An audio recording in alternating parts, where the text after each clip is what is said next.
آج میری تقریر کا عنوان بے مثل و بے مثال بشر، ہمارے آقا بے مثل اور بے مثال ہے۔ آئیے عرض و معروف سے قبل ہم سب مل کر بارگاہ خیر الانام میں درود پاک کا نذرانہ عقیدت پیش کریں اور پڑھیں۔ اللہم صلی علی سیدنا مولانا محمد معلم الجود والکرم والمجید وبارک وسلم۔ میرے آقا کے جیسا میرے آقا کے جیسا کوئی نہیں۔ وہ پڑھتے رہتے ہیں، ابن شیر پڑھ لیں۔ جیسے میرے سرکار ہے ایسا نہیں کوئی، نہیں کوئی جیسے میرے سرکار، زور سے پڑھو، جیسے میرے سرکار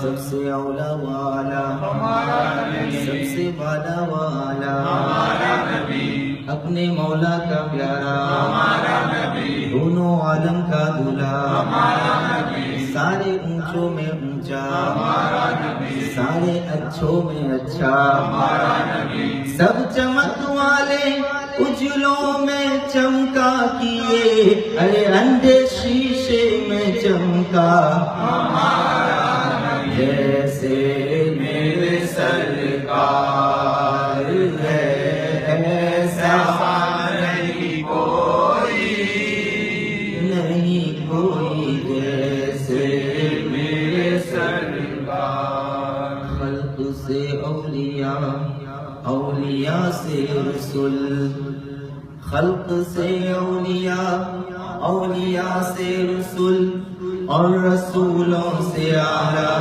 ہمارا نبی، انبیاء سے کروں عرض کیوں مالکو، کیا نبی ہے ہمارا تمہارا نبی، تم یا کہے جیسے سب کا خدا ایک ہے، ویسے ہی ان کا تمہارا ہمارا نبی، جیسے میرے سرکار ہے ایسا نہیں کوئی، نہیں کوئی جیسے میرے سرکار۔ کون دیتا ہے دینے کو منہ چاہیے، کون دیتا ہے دینے کو منہ چاہیے، دینے والا ہے سچا ہمارا، دینے والا ہے سچا ہمارا نبی۔ کیا خبر، کیا خبر کتنے تارے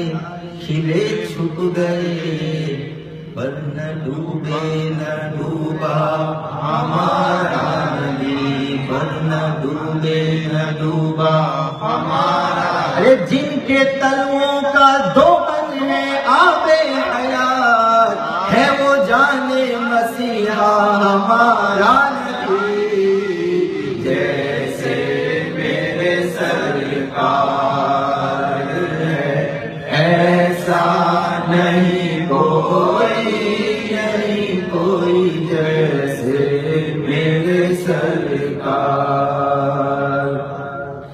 ہے کلام الہی میں شمس و ضحیٰ، تیرے چہرے نورے،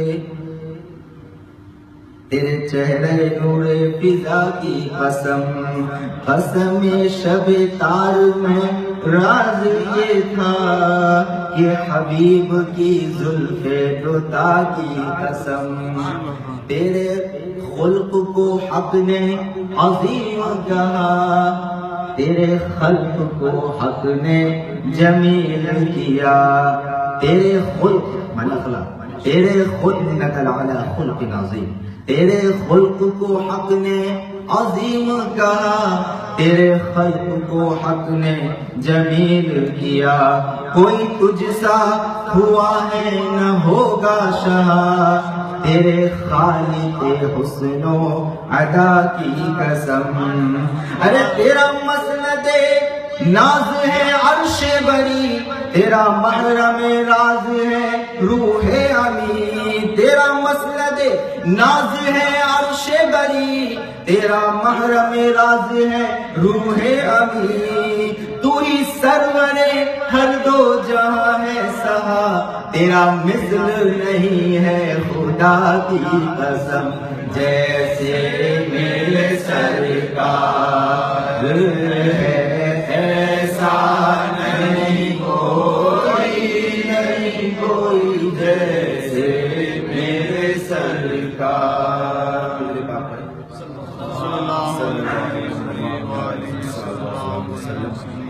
السلام علیکم یا رسول اللہ صلی اللہ علیہ وسلم۔ انشاءاللہ تبارک و تعالی آج میں آپ کے سامنے چند معروضات پیش کروں گا جن سے انشاءاللہ آپ بہت اچھی طرح سمجھیں گے کہ اللہ نے حضور کو کیوں فرمایا کہ تم کہہ دو کہ میں تمہاری طرح بشر ہوں، اور دوسری بات کہ ہم حضور کو اپنی طرح بشر نہیں کہہ سکتے۔ سب سے پہلے دیکھو اللہ تعالیٰ ارشاد فرماتا ہے کلام پاک میں، قل انما انا بشر مثلکم۔ پہلے میں ہمارا عقیدہ ظاہر کر دوں۔ الحمدللہ ہمارا عقیدہ ہے کہ ہمارے نبی بشر ہیں، ہمارے نبی کیا ہے؟ بشر ہیں، مگر صرف بشر نہیں، خیر البشر ہے، مگر صرف بشر نہیں، خیر البشر ہے، بے مثل و بے مثال بشر ہے۔ یہ ہمارا کیا ہے؟ عقیدہ ہے، اور یہ قرآن کے مطابق ہے۔ اللہ تعالیٰ ارشاد فرماتا ہے محبوب تم فرما دو انما انا بشر مثلکم، میں تمہاری طرح بشر ہی ہوں۔ کیوں فرمایا؟ مفسرین اور علماء کرام نے لکھا ہے، بتایا ہے کہ اللہ تبارک و تعالیٰ نے اپنے کچھ بندوں کو بڑے بڑے کمالات عطا فرمائے، جیسے انبیاء کرام کو اللہ تبارک و تعالیٰ نے کئی کمالات عطا فرمائے۔ ان کمالات کو دیکھ کر کچھ لوگوں نے ان کو ما فوق البشر سمجھ لیا۔ ما فوق البشر یعنی یہ بشر نہیں، اس سے اوپر کوئی چیز ہے، بشر نہیں دوسرا کوئی ہے، اگر بشر ہوتا تو ایسا نہ ہوتا۔ ما فوق البشر سمجھ لیا، کسی نے خدا کا بیٹا سمجھ لیا، کسی نے خدا کا شریک بنا دیا۔ جیسا کہ میں نے آپ کو بتایا تھا، اشارہ کیا تھا، حضرت عزیر علیہ السلام 100 سال تک جب آپ پر موت مسلط رہی، پھر گئے تو یہودیوں نے، بنی اسرائیل نے حضرت عزیر علیہ السلام کے اس کمال کو دیکھا تو کیا کہہ دیا؟ یہ تو اللہ کے بیٹے ہیں، معاذ اللہ۔ حضرت عیسیٰ علیہ السلام کے کمالات کو عیسائیوں نے دیکھا تو انہوں نے بھی کہہ دیا یہ اللہ کے بیٹے ہیں، اور بعض نے اللہ کا شریک ٹھہرا دیا۔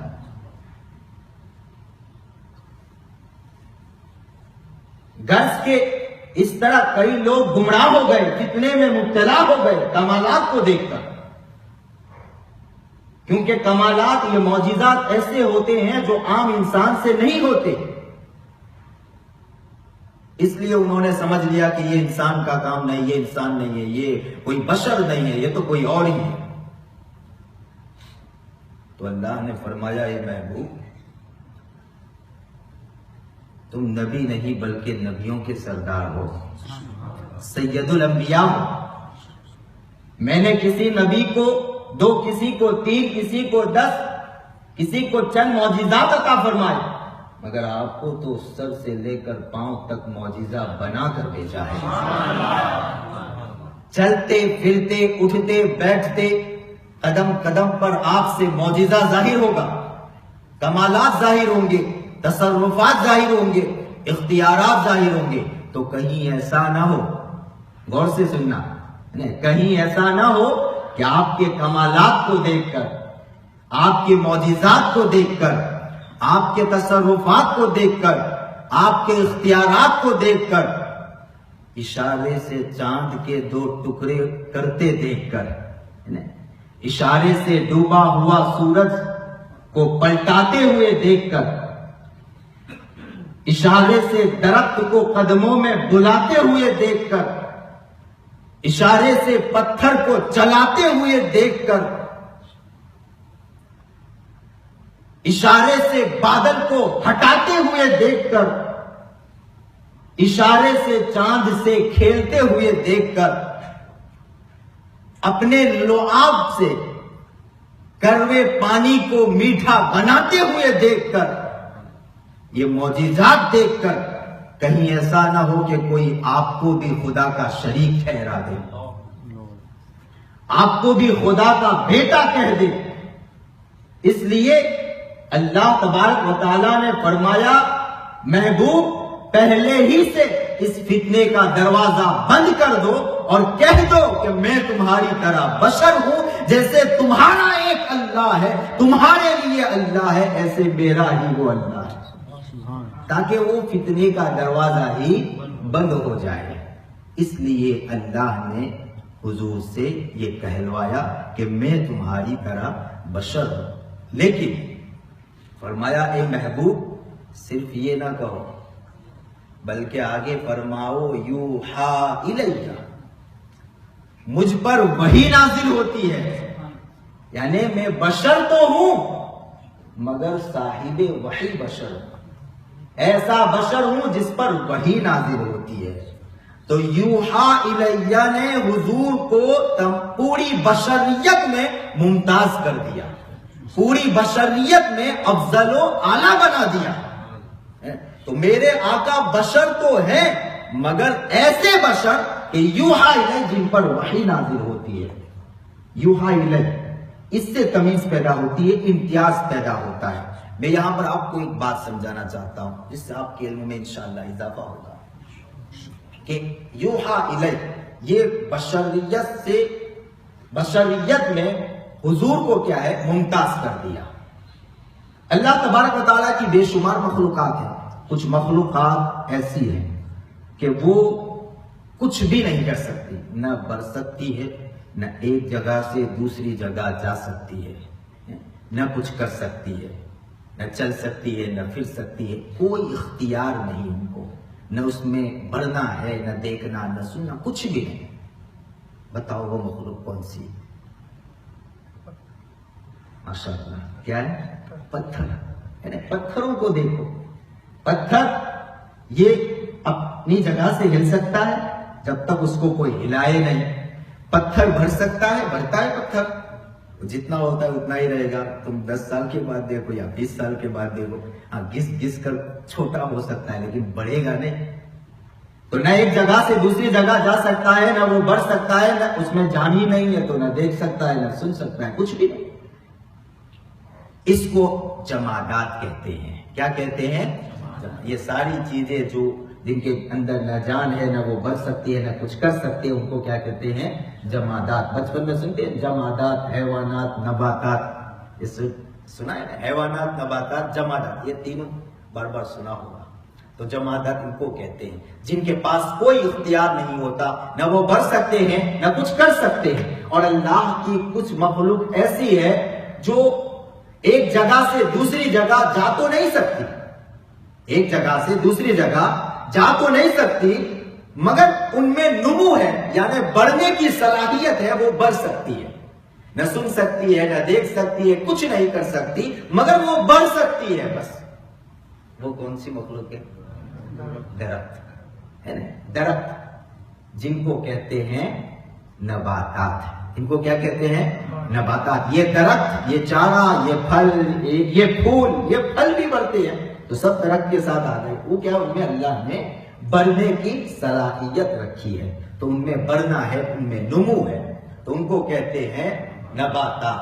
اور آگے بڑھو، پھر اللہ کی کچھ مخلوق ایسی ہے جن میں ایک جگہ سے دوسری جگہ جانے کی صلاحیت بھی ہے، ان میں جان ہے، بڑھنے کی صلاحیت بھی ہے، سننے کی صلاحیت بھی ہے، دیکھنے کی صلاحیت بھی ہے.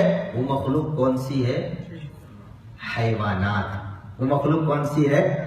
یعنی وہ جن میں جان ہے، وہ جن میں جان ہے. اب وہ جن میں جان ہے ان میں وہ سب آ گئے، سب آ گئے، انسان بھی آ گئے اور ہم سب حیوانات میں ہیں. کیا ہے؟ حیوان. لیکن حیوانات میں اللہ نے کچھ کو ایسا بنایا کہ اللہ نے ان کو وہ حیثیت عطا فرمائی، وہ طاقت عطا فرمائی، وہ قوت عطا فرمائی جو تمام حیوانات کو نہیں دی. ان کو نطقیت عطا فرمائی، بولنے کی صلاحیت عطا فرمائی، علم کا نور عطا فرمایا، بولنے کی طاقت عطا فرمائی. وہ اپنے درد کو بیان کر سکتے ہیں، وہ اپنی معافی ضمیر کو ادا کر سکتے ہیں، وہ سب کچھ کر سکتے ہیں. وہ کون ہے؟ اب اس کا الگ نام رکھا گیا. حیوانات میں تو انسان ہے، حیوانات میں جانور بھی ہے، انسان بھی ہے. صرف حیوان کہا جائے تو اس میں جانور بھی داخل ہے، انسان بھی داخل ہے، کیونکہ دونوں جاندار ہیں. اس لیے دانشوروں نے انسان کا نام رکھا حیوان ناطق. کیا رکھا؟ حیوان ناطق. یہ ناطق ایک صفت لگا دی. ناطق نے حیوان کو تمام حیوانوں میں ممتاز بنا دیا. ناطق کی صفت نے، ناطق یعنی بولنے والا، بولنے والا، ناطق کی صفت نے انسان کو تمام حیوانوں میں ممتاز بنا دیا، تمام حیوانوں میں افضل و اعلیٰ بنا دیا. اسی طرح یوحا الیہ نے میرے آقا کو تمام بشریت میں ممتاز بنا دیا، تمام بشریت میں افضل و اعلیٰ بنا دیا. اس کو کہتے ہیں امتیاز، اس کو کہتے ہیں بڑھانا. ایک صفت کوئی لگا دی جائے تو اس سے کیا ہے؟ بڑھ جائے، انسان ممتاز ہو جائے. اب آپ کو پتا چلا کہ ہمارے آقا صلی اللہ تعالی علیہ وسلم بشر تو ہیں مگر خیر البشر ہیں، افضل البشر ہیں. اب یہ تو ہو گئی بات، اتنا تو آپ سمجھ گئے. اب ہم حضور کو اپنی طرح بشر ہرگز نہیں کہہ سکتے، صرف اطلاق کے طور پر بشر کہیں گے. کیونکہ کوئی پوچھے گا کہ تمہارے نبی کیا ہے؟ فرشتہ ہے؟ تو کیا کہیں؟ فرشتوں سے آیا ہے. اللہ کی مخلوق میں فرشتہ ہے، جن ہے، انسان ہے. ٹھیک ہے، جن ہے عام طور پر، یہ دوسری جانوروں وغیرہ کو چھوڑ کر. تو حضور کے بارے میں فرشتہ ہے؟ نہیں. جن ہے تو نہیں. تو کہ انسان ہے؟ تو کیا کہیں گے؟ ہاں انسان ہے. کیوں؟ صرف اطلاق کے لیے، بولنے کے لیے اطلاق ہوگا، لیکن اس پر اصرار نہیں ہوگا. بار بار نہیں کہا جائے گا کہ ہم وہ انسان ہے، وہ انسان ہے، وہ انسان ہے، وہ بشر ہے، وہ بشر. اطلاق کے لیے. تو ہماری طرح بشر نہیں کہہ سکتے. اب اس کے لیے آپ دھیان سے سنیں، کچھ باتیں میں آپ کو بتانا چاہتا ہوں. اللہ تبارک و تعالیٰ نے کلام پاک میں سورۃ الحجر 14واں پارہ ہے. سورۃ الحجر، سورۃ الحجر 14واں پارہ. اس میں اللہ غالباً چوتھا رکوع، اس میں کئی آیتیں جن کو میں آپ کے سامنے پیش کرتا ہوں. اللہ تبارک و تعالیٰ نے ارشاد فرمایا، حضرت آدم علیہ السلام کی پیدائش کا ذکر کیا. وَإِذْ قَالَ رَبُّكَ لِلْمَلَائِكَةِ إِنِّي خَالِقٌ بَشَرًا مِّن صَلْصَالٍ مِّنْ حَمَإٍ مَّسْنُونٍ.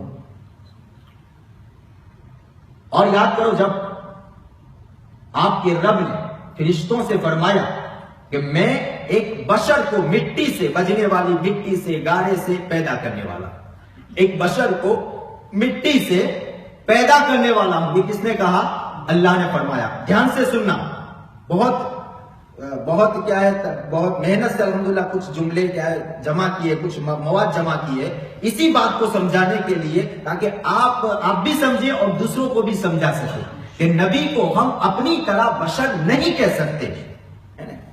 تو اللہ نے فرمایا انی خالقم بشرم من صلصال من حمأ مسنون، میں کیا ہے ایک بشر کو، مٹی سے بشر کو پیدا کرنے والا ہوں۔ پھر فرمایا فَإِذَا سَوَّيْتُهُ وَنَفَخْتُ فِيهِ مِن رُّوحِي فَقَعُوا لَهُ سَاجِدِينَ فَسَجَدَ الْمَلَائِكَةُ كُلُّهُمْ أَجْمَعُونَ۔ پھر جب اللہ نے اس کو برابر کر دیا، مٹی سے بنا دیا، پھر اس میں جان ڈالی، اس میں اللہ نے اپنی روح ڈالی، اپنی روح پھونکی، یعنی جان ڈالی، اس میں نور ڈالا۔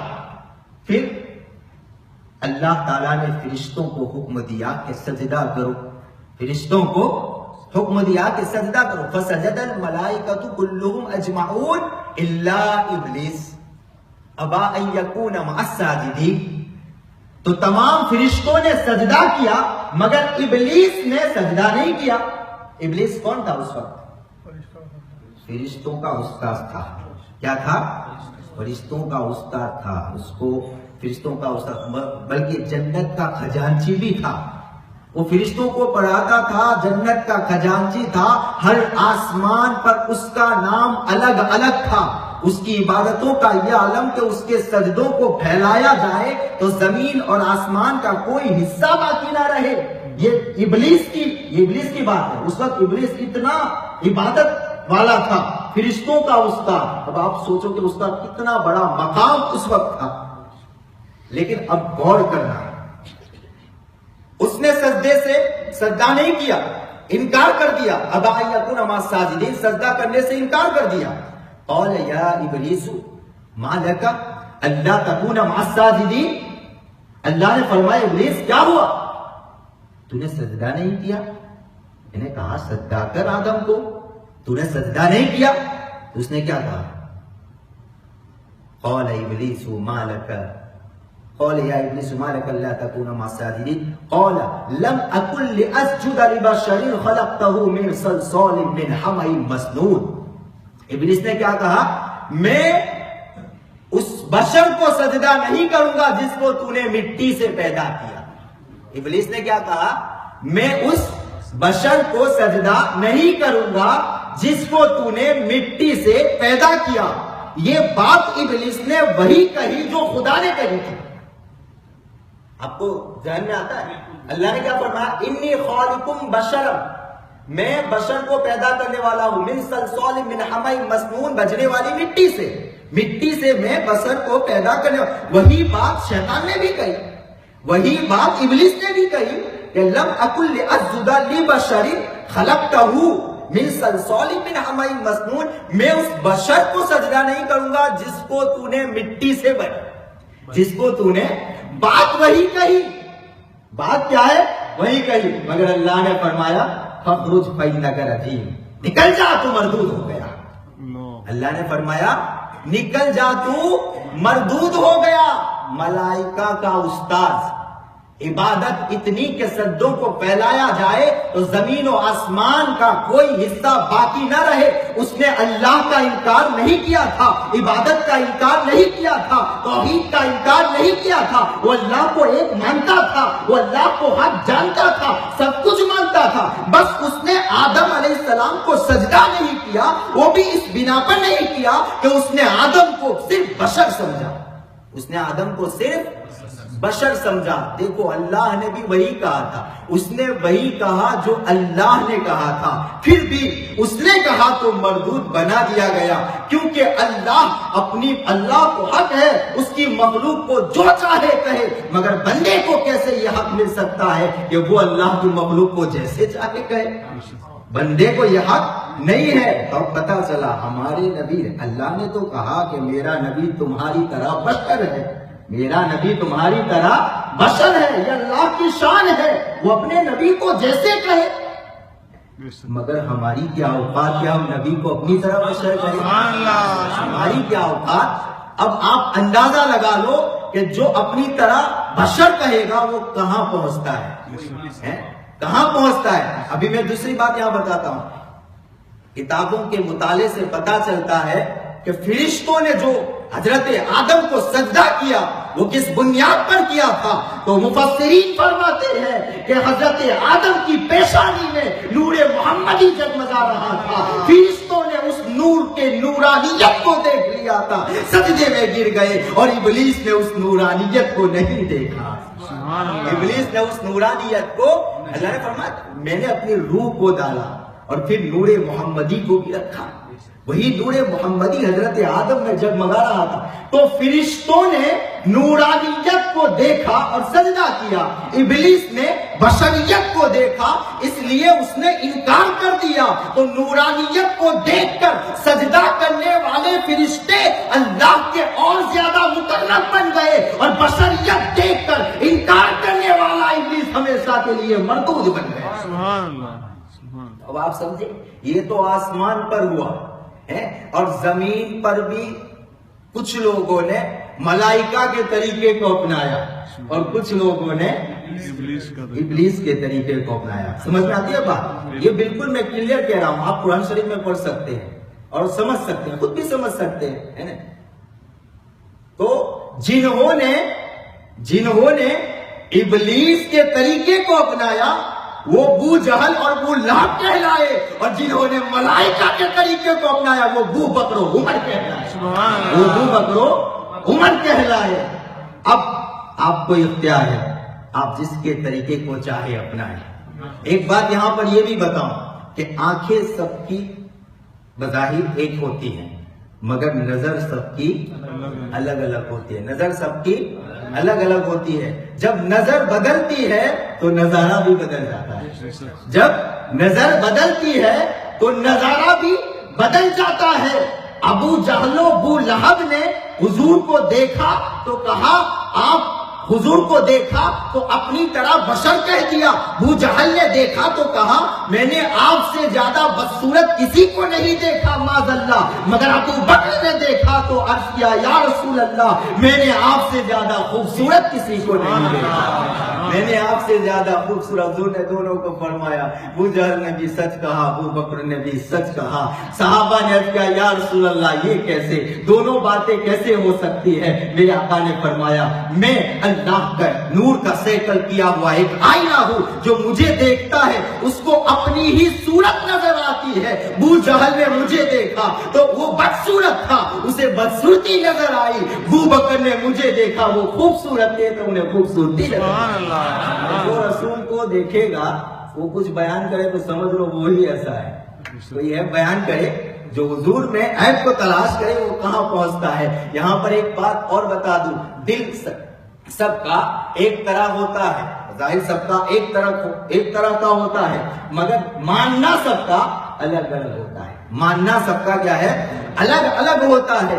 میرے آقا کو ماننے کی دنیا میں قدم رکھو تو میرے آقا کو مانا ابو جہل نے بھی، مانا ابو جہل نے بھی، مانا ابو لہب نے بھی، مانا ابو بکر نے بھی، مانا فاروق اعظم نے بھی، عمر نے بھی، مانا اویس قرنی نے بھی، مانا اویس قرنی نے بھی، مگر ماننے کا طریقہ الگ تھا، سب کا ماننا الگ، ان کا ماننا الگ الگ تھا، ماننے میں فرق تھا۔ ابو جہل نے مانا مگر آقا نہیں بھتیجا مانا، آقا نہیں بھتیجا مانا۔ ابو لہب نے مانا مولا نہیں بھتیجا مانا، کیا مانا؟ بھتیجا مانا، مگر ابو بکر نے مانا تو اپنا آقا مانا، فاروق اعظم نے مانا تو اپنا داتا مانا، اور اویس قرنی نے بن دیکھے اپنا آقا مانا۔ اب نتیجہ کیا ہوا؟ جب نظر بدلی نظارہ بدلا، جب دل بدلا ماننا بدلا تو اس کا نتیجہ بھی بدلا۔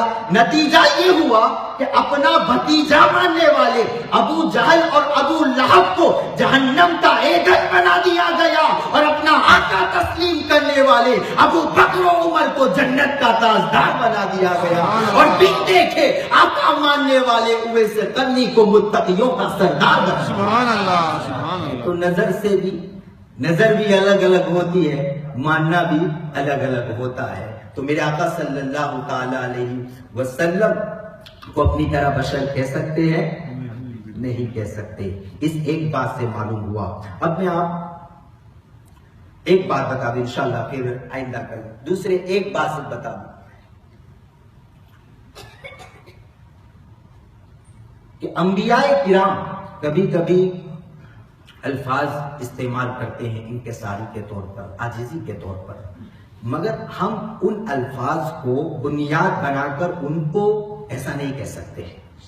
مثال کے طور پر حضرت آدم علیہ السلام نے انکساری کے طور پر دعا کی طور پر عرض کیا ربنا ظلمنا انفسنا وَإِن لَّمْ تَغْفِرْ لَنَا وَتَرْحَمْنَا لَنَكُونَنَّ مِنَ الْخَاسِرِينَ، اے ہمارے رب، ہم نے اپنی جانوں پر ظلم کیا، اگر تو نے نہیں بخشا، رحم نہیں کیا تو ہم نقصان اٹھانے والوں میں ہوں گے۔ تو حضرت آدم علیہ السلام نے یہ عرض کیا، انکساری کے طور پر کہا۔ لیکن کیا کوئی حضرت آدم کو معاذ اللہ گنہگار ظالم کہہ سکتا ہے؟ وہ ان کی انکساری تھی، وہ ان کی خاکساری تھی۔ اسی طرح حضرت یونس علیہ السلام نے مچھلی کے پیٹ میں لا الہ الا انت سبحانک انی کنت من الظالمین، کہ اللہ تو ایک ہے، تو ہی معبود ہے، تو پاک ہے، اور میں لفظی ترجمہ اس کا ہوتا ہے میں ظالموں میں سے۔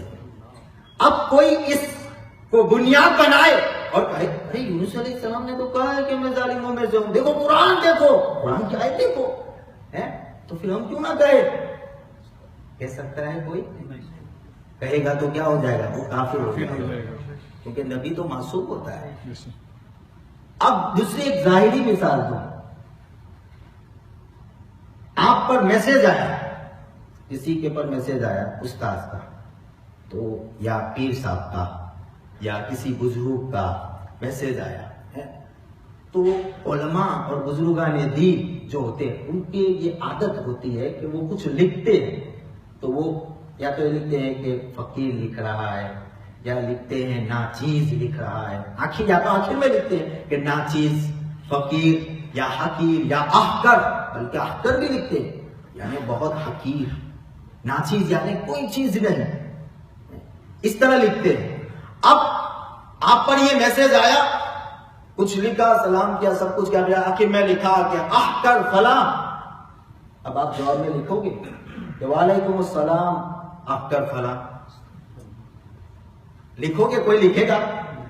انہوں نے اپنے آپ کو حقیر کہا، یہ ان کی انکساری ہے، اگر تو ان کو حقیر کہے گا تو یہ گستاخی ہے۔ یہ کیا ہے؟ کوئی بھی کہے گا کہ گستاخی ہے، یہ بات سمجھ میں آتی ہے کہ نہیں؟ انہوں نے کہا یہ ان کی انکساری عاجزی ہے، اور اگر سامنے والا کہے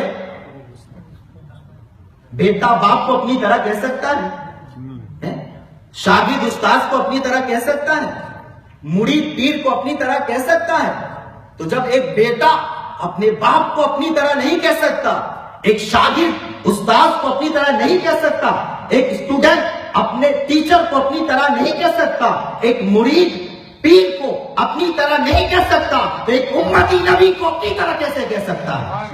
ایک امتی نبی کو اپنی طرح کیسے کہہ سکتا ہے؟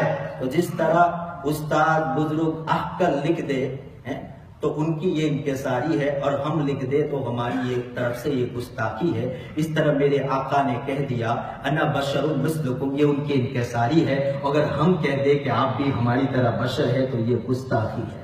یہ کیا ہے؟ گستاخی ہے، بے ادبی ہے۔ انشاءاللہ کچھ باتیں اور آپ کو آئندہ کل بتاؤں گا، جس سے ظاہر ہوگا کہ ہمارے آقا بشر تو ہیں مگر بے مثل و بے مثال بشر ہے۔ جو کچھ کہا اس میں غلطی ہو اللہ تعالیٰ معاف فرمائے، جو کچھ کہا ذرا قبول فرمائے۔ اللہ تبارک و تعالیٰ ہماری اس محفل کو قبول فرمائے، دنیا اور آخرت میں اس کا بہتر بدلہ عطا فرمائے۔ آمین ثم آمین، وآخر دعوانا ان الحمد للہ رب العالمین۔